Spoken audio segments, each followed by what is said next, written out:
Hi everyone, my name is Brian Flores Garcia, and I'm going to be talking about the book Silent Dancing by Judith Ortiz Colfer. So, the basic premise of the story is a little bit similar to Almost a Woman. Basically, Judith was born in Puerto Rico, and she moved when she was 3 to, I think, Paterson, New Jersey. And so she alternates back and forth since her father is in the Navy, and so she alternates back and forth when he goes to work and leaves for work. She is sent to go back to her maternal grandmother in Puerto Rico, and she stays with her for months at a time usually.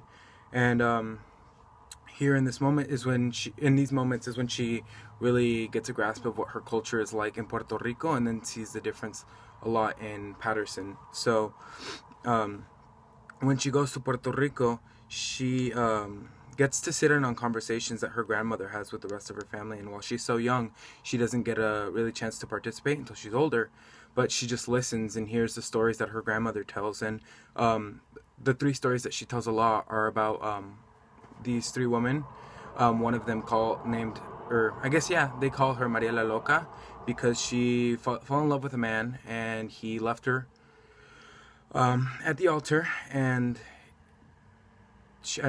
her grandmother makes it a point to kind of reiterate for her cousin, who is also getting married, but her fiance has left.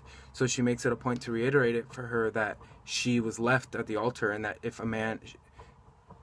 she is engaged to a man that she has not locked down in some way, be that through marriage or just being there, then that basically her marriage will fall apart. And she uses these kind of stories. It's this oral tradition, and Judith, or the author, kind of uses this same oral tradition to kind of model her book after. And it's a series of stories and poems, and it's this kind of style of writing that tries to emphasize oral tradition and how people communicated, specifically talking about her family.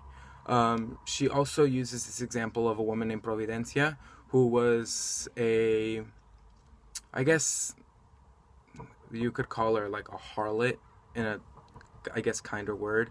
And her family refers to her as like sad and miserable because she had so many babies, and she's like disgraceful and disgracing her family because of her having kids outside of wedlock. But the author makes a point to emphasize like how that woman specifically found happiness through her children, but the lessons that her grandma used from that were not that like she'll find happiness through having children. It's that if she has these children and she has children out of wedlock and all this stuff, that she will be a disgrace to her family, and kind of uses those stories to intimidate her family into kind of conforming to what they want out of her life. The last woman that they talk about is Maria la Sabida, and they talk about her because apparently she was a woman who, through her wits and her charm and her smarts, was able to coerce a man who, I guess, was traditionally couldn't be tied down, and was able to coerce him into being faithful to her and being a good husband to her, and through her wits and keeping herself pure. And it's this recurring theme of like purity that we'll be talking about a little bit. But basically, once Judith goes to Paterson and she gets older, she stops going back as much, and she starts living in Paterson and kind of experience what that's like. And her mother, being I guess trying to maintain this purity and this devotion to Puerto Rico, refuses to learn English, refuses to go out, refuses to get a job, just sits inside and kind of adorns herself with what her country looks like or looked like to her at the time. And she refuses to acclimate to life in the United States. And it's here that Judith, our narrator, gets the freedom to go out and experience the U.S. for herself.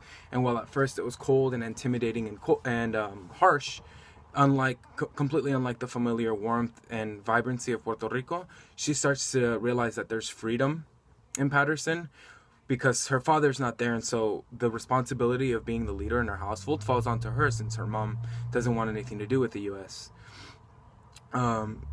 So we kind of jump around. It's not exactly like a sequence, and we jump around through the story, but we jump around into specific instances in Judith's life where she has been affected by all of this that has happened, by like all of the lessons that her grandmother's taught her. And